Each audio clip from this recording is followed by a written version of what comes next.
நெல்லை மேலப்பாளையத்தில் உள்ள பிரபல பலசரக்கு கடையின் கதவை உடைத்து கொள்ளையடிக்கப்பட்ட சம்பவம் பரபரப்பை ஏற்படுத்தியுள்ளது. நெல்லை மேலப்பாளையம் பிரதான சாலையான மாட்டு சந்தைக்கு செல்லும் வழியில் சேவியர் காலனியைச் சேர்ந்த ஆல்பர்ட் என்பவர் கொழும்பு ஸ்டோர்ஸ் என்ற பெயரில் சரக்கு கடை நடத்தி வருகிறார்.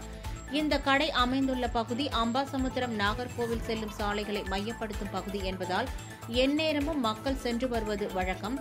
இந்த நிலையில் வழக்கம் போல் இன்று காலை கடையை திறக்க வந்த சேவியர் கடையின் முன்பக்க ஷட்டர் கதவுகள் உடைக்கப்பட்டிருப்பதை பார்த்து அதிர்ச்சி அடைந்தார்.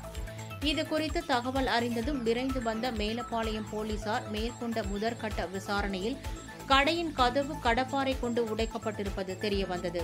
மேலும் கடையில் பொருத்தப்பட்டிருந்த சிசிடிவிக்களும் உடைக்கப்பட்டிருப்பதை கண்டறிந்த போலீசார் இதுகுறித்து வழக்கு பதிவு செய்து விசாரணை மேற்கொண்டு வருகின்றனர். இச்சம்பவம் அப்பகுதியில் பரபரப்பை ஏற்படுத்தியுள்ளது.